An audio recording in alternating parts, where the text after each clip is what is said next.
Donc, je me présente, professeur Yvan Lavallée, professeur émérite d'informatique théorique. Je vous demanderai d'être assez indulgent parce que je n'ai pas l'habitude de m'adresser à ce type de public. Parce que je vois que vous faites des sciences humaines, comme a dit Marie-Laure. Moi, je fais de la science inhumaine. Puisque s'il y a des sciences humaines, c'est qu'il y a des sciences inhumaines.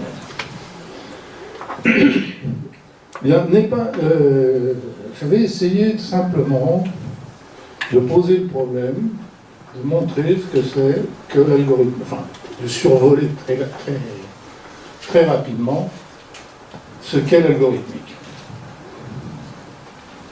J'ai cru entendre tout au moins que les mathématiques se constituaient par strates. Vous me permettrez de voir ça un peu différemment. Notamment, l'algorithmique vient de très loin. Très loin, mais elle n'était pas formalisée en tant que telle. La formalisation, oui, vient petit à petit. Mais les choses n'apparaissent pas ex nihilo. C'est pas vrai. Et c'est ce que je vais essayer de vous montrer. Donc, là, voilà. On peut remonter très loin pour faire apparaître ce que les premiers algorithmes. Tout le monde a entendu parler du fil d'Ariane. Ça fait partie de la création de Carthage à partir de Pardidon. Hypatie, il y a eu un film assez récent sur les démêlés d'Hypatie avec la religion. Peut-être un peu plus discutable, Hypatie. Et enfin, la grande prêtresse de l'informatique, Ada Lovelace, la fille de Lord Byron, une grande mathématicienne, une grande amoureuse. Une histoire d'homme aussi. Donc, puisqu'on a parlé d'Ariane, on va parler rapidement de Thésée. Dédale, car la grande question, c'est comment on sort du labyrinthe. C'est déjà un algorithme. Pour dire que les algorithmes viennent de loin, tout le monde connaît ici l'algorithme du PGCD, de Euclide, quand même moins 300 avant notre ère. Et celui qui a donné son nom au mot algorithme, Al-Khwarizmi, 1400 de notre ère, 700 et quelques de l'Égypte. Et puis après, d'autres ont essayé de mettre ça en machine. Pascal, la petite Pascaline, la petite machine. Leibniz, c'est le premier qui dit on peut tout représenter avec deux symboles. Et donc, on lui doit de loin l'idée du calcul binaire. Babbage, qui est l'arrière-grand-père des ordinateurs. Gödel, qui va poser, qui va montrer que toute proposition est autocontradictoire, toute proposition logique est autocontradictoire. Et enfin, Church et Turing qui va donner la base formelle de l'informatique. On peut dire qu'à partir de Turing, l'informatique en tant que science est née. On s'en expliquera, si vous voulez.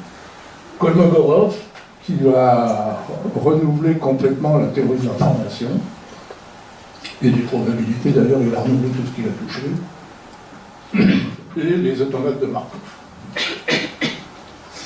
Donc la grande question qui porte la discussion autour de la machine à café, tout au moins dans nos travaux, c'est qu'est-ce qu'un algorithme et d'où ça vient? Alors ça vient de très loin.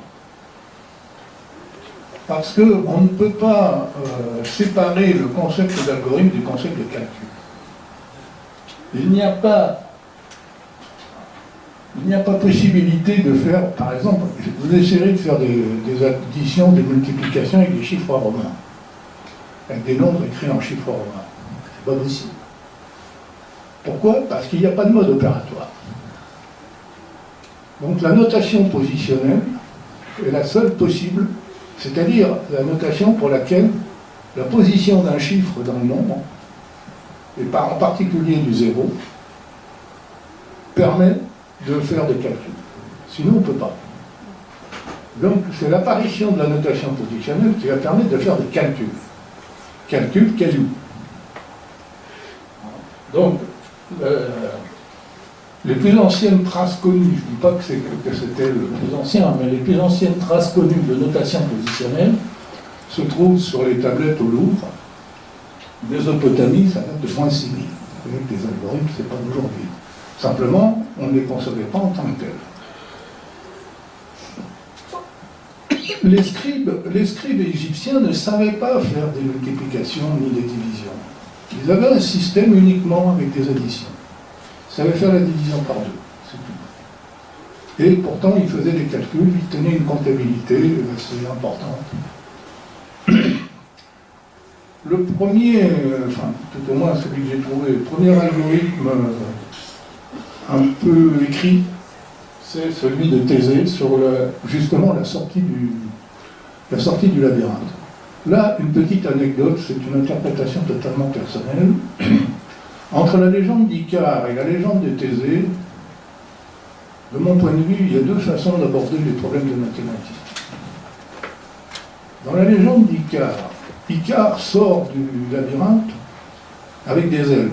C'est-à-dire, grossièrement, le labyrinthe, il est dans un espace à deux dimensions.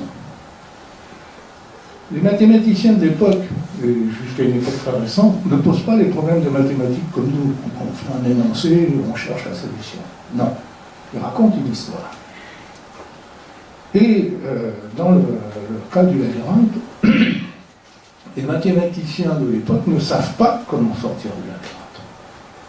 Le labyrinthe est en deux dimensions, comment il sort? Et ça, c'est une méthode très utilisée en mathématiques. Ils plongent le problème dans un espace à plus de dimensions. Notamment, Icare, il sort par la troisième dimension. Alors que les mathématiciens du temps de Thésée, eux, vont être capables de donner l'algorithme qui permet de sortir du labyrinthe. Voilà, ça c'est une façon... Alors c'est mon interprétation. Pythagore et les nombres pythagoriciens, les triplets pythagoriciens et l'apparition des nombres réels. Ils sont, qu'on ne sait pas caractériser comme tels. Et puis bon, Euclide qui va donner l'algorithme du PGCD. En Chine, non mais je vous montrerai tout à l'heure, en Chine, aux alentours de 186 exactement, on a retrouvé dans le tombeau de cet empereur chinois qui s'est fait enterrer avec tous les représentations de ses soldats, de son armée, on a retrouvé un traité qui s'appelle le traité des 9 procédures, dont je vous montrerai tout à l'heure une représentation, qui donne des algorithmes de gestion de l'empire de Chine. On peut appeler ça des algorithmes. C'est des procédures, vous savez, les mots procédures, algorithmes, ça se ressemble un peu, sauf qu'algorithme, c'est plus formel. Et évidemment, au moment d'agir, algorithme. On voit apparaître dès le XVIIe siècle des tentatives de transfert des machines, donc la Pascaline. Babbage va fabriquer le premier, si je puis dire, un ordinateur mécanique. Enfin, il ne le fabrique pas, il le conçoit, mais à l'époque, les moyens techniques ne permettent pas de fabriquer. C'est IBM qui va le fabriquer bien après, simplement pour rendre hommage à Babbage. Et la science informatique va venir d'une question d'Hilbert. Vous savez qu'au début du XXe siècle, il y avait une grande polémique entre Mach, Gödel, Wittgenstein et Hilbert, entre les positivistes, les intuitionnistes et tout ça. Et donc Hilbert va poser une question centrale qui est de savoir est-ce qu'il existe une méthode générale de représentation. Premièrement, est-ce qu'il existe une méthode générale de représentation de tout problème de mathématiques?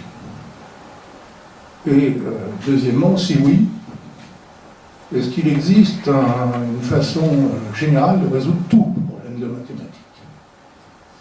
On verra la réponse. La réponse, c'est Gödel et Turing. Évidemment, c'est non. Et Gödel montrera l'incomplétude, le grand théorème d'incomplétude de Gödel, et la définition de la cohérence d'une théorie. En 1935-1936, Alonzo Church va inventer ce qu'on appelle le lambda calcul, dont je ne parlerai pas parce que c'est très technique, ça poserait quelques problèmes. Et la machine de Turing, qui est une façon de démontrer, qui a été, alors, la machine de Turing, on la présente comme étant la base théorique de l'informatique, ce qui est vrai, mais en même temps, elle n'a pas été faite pour ça, à l'origine. À l'origine, c'était pour résoudre le problème de Gödel. Mais ça a permis d'aller beaucoup plus loin. Couffignal, en 1938, propose d'utiliser le codage binaire dans les machines à calculer. En 1948, on a l'apparition de cybernétique, Norbert Wiener, l'information de transmission de Shannon. 1954, les automates de Markov. Alors, là, on a un spécialiste dans la salle sur Markov. En fait, Markov, la première fois que j'ai cherché des références sur Markov, j'étais un peu surpris, parce que j'en ai trouvé d'abord au 19e siècle, et ensuite au 20e siècle. J'ai dit quand même, il a vécu longtemps. En fait, c'est le père et le fils. Et ils s'appellent tous les deux Andrei Andreevitch Markov. Donc c'est un peu les chaînes de Markov, ou les automates de Markov. Alors, les chaînes de Markov sont du père, les automates de Markov du fils. Kolmogorov qui a complètement renouvelé toute la théorie de l'information et des probabilités. Vous voyez, c'est assez récent.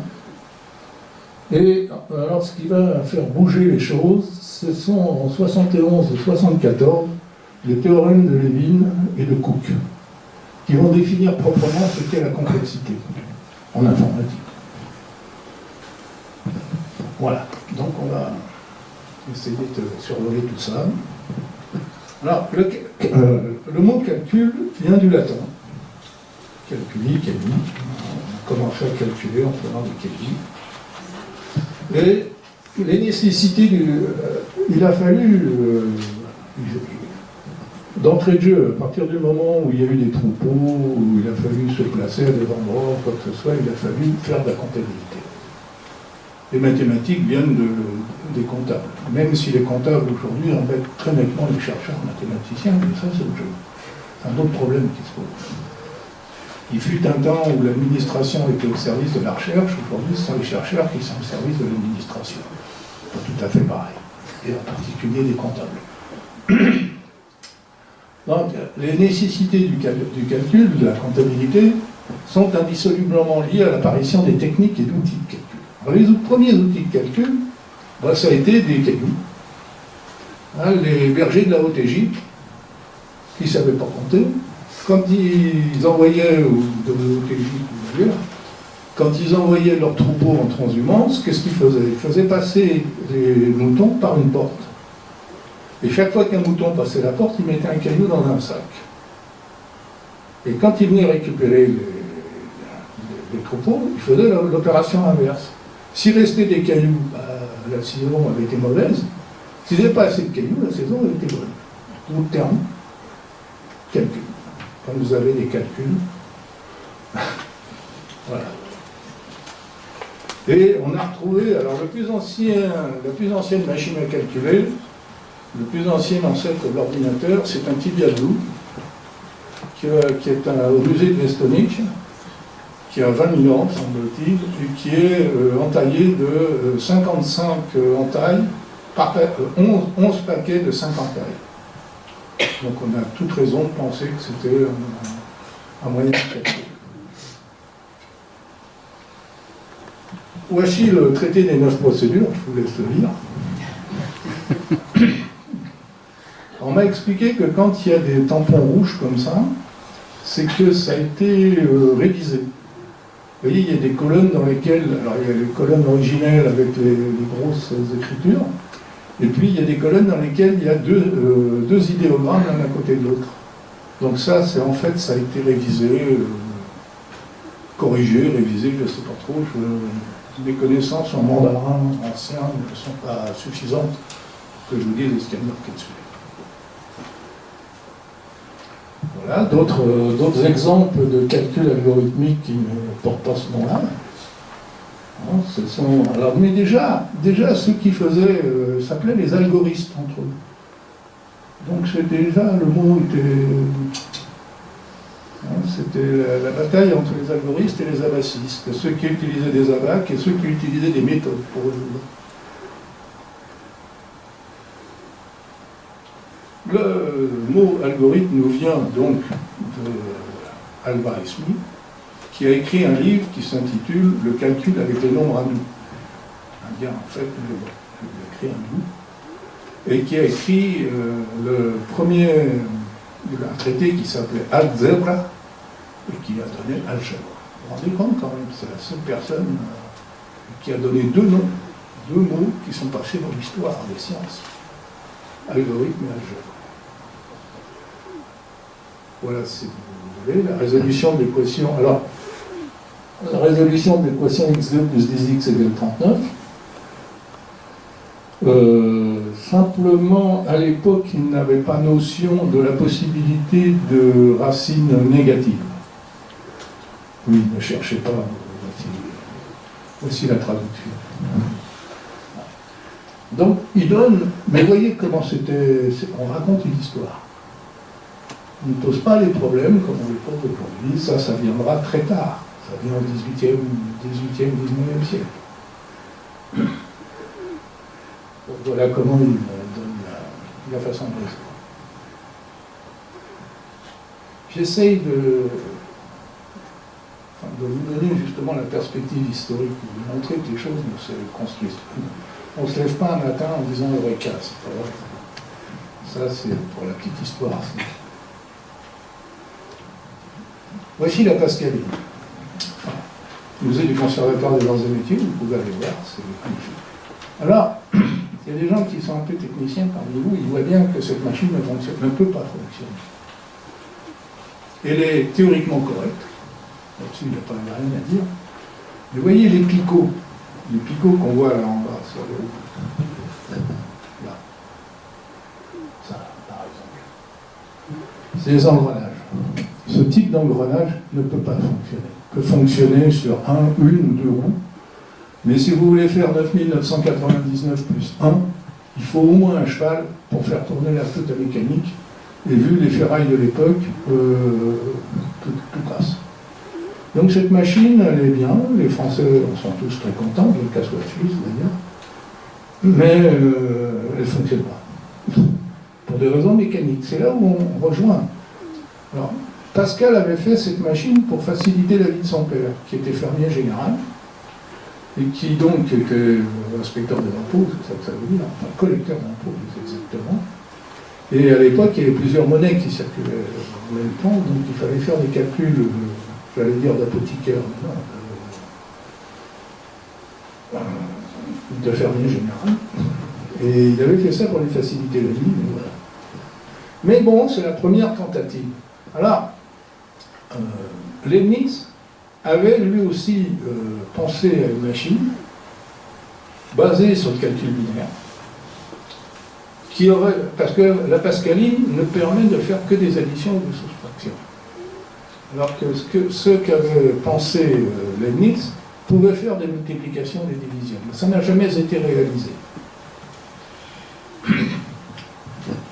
IBM a reproduit la machine de Babbage, tout au moins le cœur, mill, en anglais, le moulin à calcul.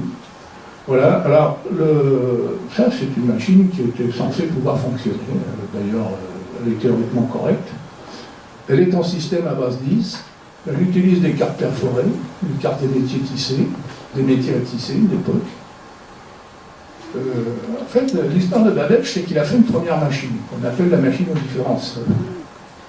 Et le problème, c'est qu'il avait, je ne sais plus quelle planète, c'est un astronome, quelle planète sur laquelle il avait besoin de faire des calculs, donc il avait fait une machine pour faire ses calculs. Puis quand il a eu fini, il s'est dit, mais bon, la machine, elle ne sert plus à rien.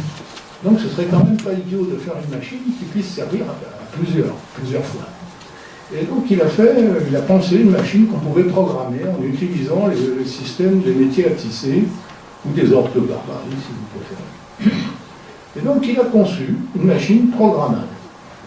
Bon, elle est en base 10, c'est pas génial, mais cette machine n'était pas réalisable à l'époque, parce que la théorie des engrenages, même si on l'avait, on n'avait pas les aciers, ni les arbres cannelés et tout. Avec les arbres cannelés et les engrenages qu'il aurait fallu, c'était, je ne suis même pas sûr que la production mondiale, à l'époque, d'engrenages et d'arbres cannelés aurait permis de le faire. Alors, la maîtresse de Babbage, c'était Lady Augusta Ada, comtesse de Lovelace, s'il vous plaît, grande mathématicienne. C'est la fille de Lord Byron. Et c'est elle qui a montré comment il fallait programmer la machine de Babbage. Et elle dit ça, qui doit nous faire réfléchir par rapport à tout ce qu'on nous raconte aujourd'hui sur l'intelligence artificielle et sur beaucoup de choses qui relèvent plus du mythe que de la réalité. La machine analytique, donc c'est la machine de Babbage, n'a nullement la prétention de créer quelque chose par elle-même. Elle peut exécuter tout ce que nous saurons lui ordonner d'exécuter, elle peut suivre une analyse, mais elle n'a pas la faculté d'imaginer les relations analytiques ou des vérités. Son rôle est de nous aider à effectuer ce que nous savons déjà deviner. Ah voici, j'en suis amoureux, très belle femme, et surtout pour l'époque. Pour l'époque, une femme mathématicienne, c'est pas... est acceptée comme telle. Et qui en plus envoie balader toutes les convenances. C'est la maîtresse affirmée de Babbage, la fille de Lord Byron. Pas mal quand même, je trouve. Alors, là, on est encore en bricolage, si je puis dire. Un peu méchant. En gros, c'est du bon bricolage. Et on va passer à... c'est là où on voit la dialectique. Dire qu'on ne se lève pas un matin en disant tiens, je vais inventer ça. Ça s'est élaboré petit à petit, et il y a des phénomènes d'émergence qui se produisent. C'est à partir de, donc, comme je disais dans mon introduction, c'est à partir de la question de Hilbert que les choses vont bouger sérieusement.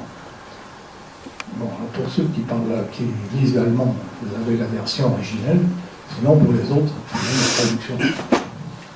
Et donc, en 1900, les mathématiciens, il y a un grand congrès des mathématiciens qui va se tenir sur la base quels sont les problèmes à résoudre pour le XXe siècle. Je vous rappelle que 1900, c'est la dernière année c'est la dernière année du XIXe siècle et non pas la première année du XXe. Et comme Hilbert à l'époque est un des mathématiciens dominants, et en même temps il est président de la société des positivistes, il va énoncer 23 problèmes qu'on appelle les problèmes d'Hilbert, qui sont les problèmes à résoudre pour le XXe siècle. Je crois qu'il y en a encore 3 qui tiennent. Ah. Non, je sais pas. Il y en a 3 qui sont toujours pas résolus, notamment ce qu'on appelle des conjectures. Et parmi ces 23 problèmes de Hilbert, il y en a un qui dit, voilà, première conjecture. Alors une conjecture en mathématiques, c'est quelque chose qu'on a toutes les raisons de croire vrai, sur lequel on n'a pas de contre-exemple, et qu'on ne sait pas démontrer. Donc il y en a une où il dit, ben voilà, je pense qu'il y a une façon unique, je conjecture qu'il y a une façon unique de poser tout problème de mathématiques. Bon, c'est déjà énorme. Et il continue en disant, attention, s'il y a une façon unique de poser tout problème de mathématiques, alors il y a une façon unique de résoudre tout problème de mathématiques. Si ça c'est vrai, ça veut dire que les mathématiques sont terminées. La première réponse, donc il va y avoir Frege, À l'époque, Frege a développé toute une théorie de logique.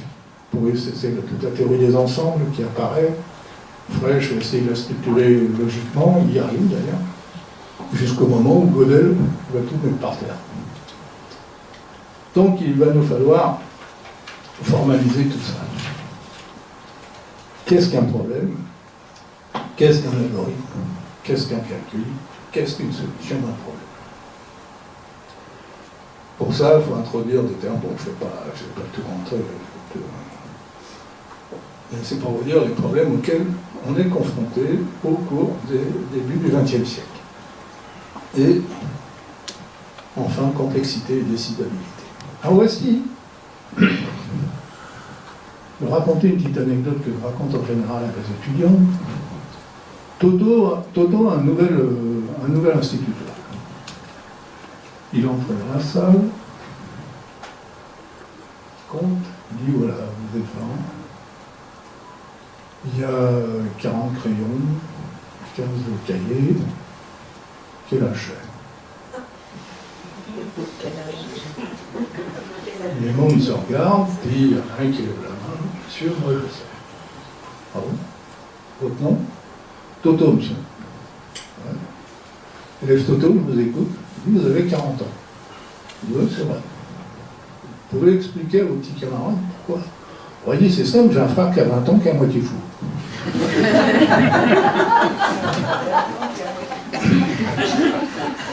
Alors, en fait, Toto a raison. Pourquoi? Là, parce que ce qu'a posé le professeur n'est pas un problème. Donc ça permet de retourner la question, qu'est-ce qu'un problème? Ah, et ça, si vous avez des enfants ou des jeunes qui ne savent pas résoudre un problème, vous pouvez leur raconter cette histoire de Toto, et surtout leur faire une explication de texte sur l'énoncé. La solution d'un problème, elle est toujours dans l'énoncé. Résoudre un problème, c'est réécrire l'énoncé. Imaginez la scène suivante. Dans un ordinateur, quand vous entrez un problème, vous entrez un paquet de 0 et de 1. Vous faites tourner la machine, avec une manivelle ou avec de l'électricité, peu importe, c'est pareil, et vous récupérez une solution. Une solution, c'est quoi? C'est un paquet de 0 et de 1. C'est-à-dire que les 0 et les 1 que vous avez jetés dans le sac, vous les avez secoués, vous les ressortez, vous sortez la solution. Donc c'est bien l'énoncé du problème qui a été réécrit autrement. Je ne dis pas comment on l'a réécrit, ça c'est le chose. Ça c'est l'algorithme. Hein? Là, voilà, la machine de Turing qui permet de spécifier correctement ce qu'est un algorithme, un calcul, en règle générale. Là, voilà, vous l'avez sous les yeux, c'est extrêmement simple. C'est un ruban divisé en cases. Dans chaque case, il ne peut y avoir qu'un seul symbole. On va en parler un peu plus. Et il y a une tête de lecture que je peux soit simplement lire, soit simplement écrire une seule chose à la fois. L'idée de Turing, c'est de descendre au niveau le plus élémentaire du concept de calcul. Essayer de bien comprendre ce qu'on fait. Donc, on peut décaler la tête à droite ou à gauche d'une seule case à la fois, ou ne pas la décaler. On a une table à double entrée qui nous dit ce qu'il faut faire. Vous voyez, par exemple, ici, je lis bâtonnet et je suis dans l'état Q0. Eh bien, je vais dans ma table à double entrée, je vois, bon, le lambda à l'envers, ça veut dire le vide. Vide, décalage à droite, passage à l'état Q1. Alors, vide, ça veut dire j'efface. J'efface ce qu'il y a là. Ce qu'il y a là, je l'efface, puisque j'ai le vide, alors, qui me dit. Décalage à droite, et passage à l'état Q1. Bon, je ne vais pas vous infliger le fonctionnement de cette machine. On pourrait le faire, c'est simple. Et on verra comment cette machine fait une addition. Pas d'une façon très rationnelle. Il faut reconnaître que ce n'est pas la meilleure façon de faire une addition. Mais c'est celle qu'on apprend quand même à l'école, cours, je pense que c'est en cours préparatoire, on va apprendre ça avec des bâtonnets. Bon, mais l'un des problèmes là, auxquels on est confronté, c'est alors, comment on formalise ça? Ben, il faut un alphabet extérieur. Alors l'alphabet extérieur, c'est la seule façon d'entrer en contact avec l'extérieur, c'est le ruban. Donc on écrit sur le ruban. Donc il nous faut un alphabet extérieur. Cet alphabet extérieur, il faut qu'il soit fini. On va pas... Ensuite, il nous faut un alphabet intérieur. L'alphabet intérieur, c'est quoi? Ben, c'est l'alphabet d'état. C'est le Q0, Q1, Q2. Il doit aussi être fini. On l'appelle aussi l'espace d'état. Et un alphabet de mouvement, ben, c'est simple. Gauche, neutre, droite.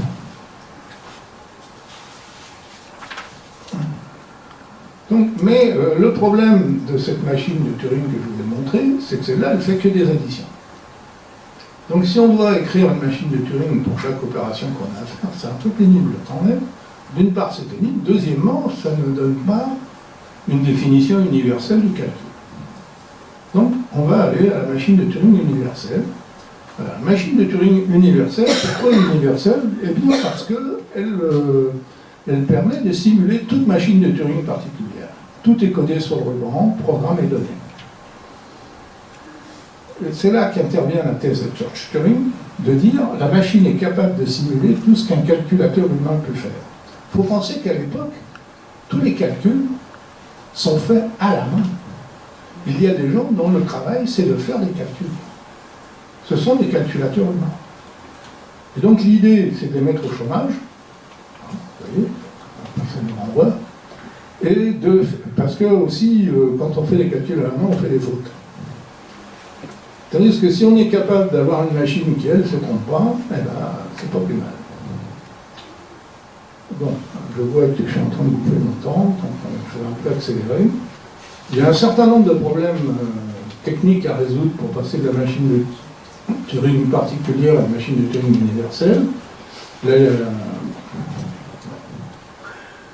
voici la machine de Turing universelle. Tout est codé. Alors, les codés en binaire, on peut le coder autrement. C'est pas un problème. Donc, la machine de Turing universelle se présente comme une machine de Turing classique, sauf que on codera à la fois le programme et les données sur le ruban. On a eu, je ne sais pas, on est tous d'un âge certain, on a tous connu ces ordinateurs, les PDP quelque chose, il y a eu les PDP 8, les PDP 16, les PDP 11, tout ce qu'on veut, où on rentrait tous les programmes avec éléments perforés. Bon, ben, c'est un peu ça. Et en fait, c'est là où on tombe sur les grands problèmes de complexité. Problème de la halte. Voilà, un problème de logique. Plus il y a de gruyère, plus il y a de trous. Mais plus il y a de trous, moins il y a de gruyère. Donc, conclusion, plus il y a de gruyère, moins il y a de gruyère.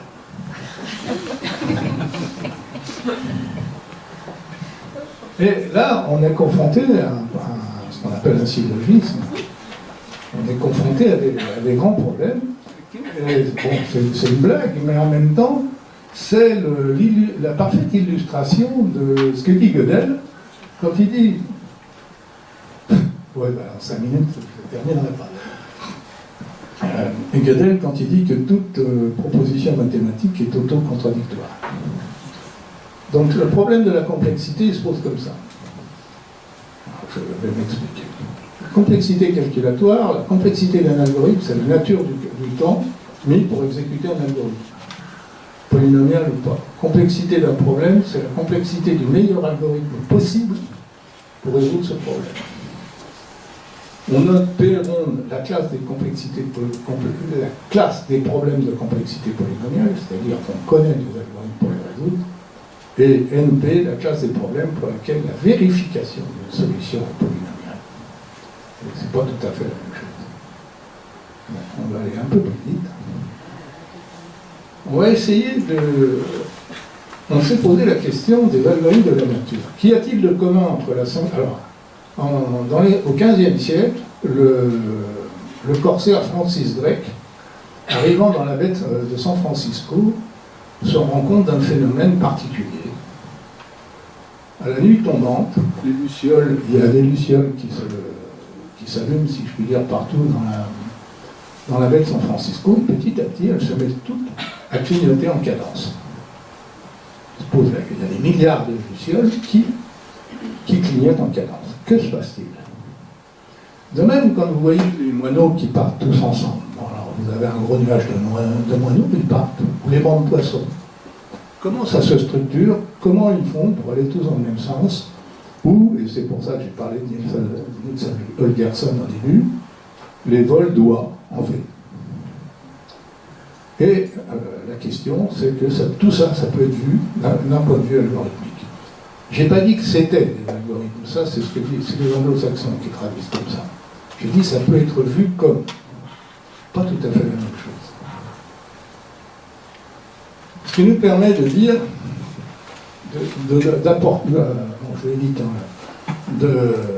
d'avancer une définition de la biologie. La biologie, c'est de la physique plus une histoire. La biologie, de mon point de vue, c'est la seule science qui n'a pas d'objet. Si vous êtes capable de me définir la vie, je prends. Personne ici ne sait le faire. Et s'il y a des biologistes, je fais appel à eux. Alors, quel est le statut de la preuve en science? En général, dans la vie. Le statut de la preuve, c'est pour l'ingénieur, la preuve du pont, c'est qu'il tient. La preuve du philosophe, vous la connaissez, la preuve du pudding, c'est qu'on mange. C'est l'exemple. La véracité d'une théorie, c'est la pratique qui en découle. Marx. La pratique sociale qui en découle. Sinon, on a la nécessité d'une formalisation. Bon, je vais vous éviter mes algorithmes. J'en ai fait quelques-uns. Donc avec mon collègue et ami Marc Buis qui est dans la salle, nous nous sommes posé la question et puis un collègue lyonnais, Michel Lamure, nous nous sommes posé la question d'aller plus loin. Parce que, en fait, si vous me permettez de parler de moi, j'ai fait ma thèse d'état sur ce qu'on appelle l'algorithmique distribuée.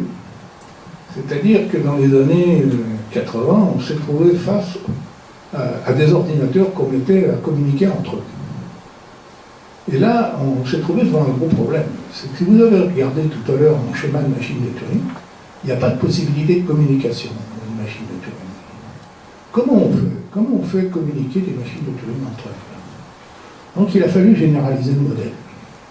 C'était l'objet de ma thèse d'état, c'est ça. Et donc, après, et à l'époque, je ne vais pas aller beaucoup plus loin, je me suis dit, tiens, mais au lieu d'être des ordinateurs, ça pourrait être tout et n'importe quoi qui communique entre eux. Donc, on a repris cette idée avec le professeur Marby et le professeur Lamure, et on a essayé d'élaborer un modèle théorique. Et vous devez laisser place au débat. Et voici, je vais vous montrer la machine. La machine alpha. Voilà, la machine alpha, qui est une généralisation de la machine de Turing avec des possibilités de communication. Bon, alors, j'ai bouffé tout mon temps. On va s'arrêter là. Mais vous voyez que comme ruban de machine de Turing, je peux prendre l'ADN. À la place de mettre des rubans de machine de Turing, je peux mettre des ADN et faire des modifications sur l'ADN. Voilà. Bon,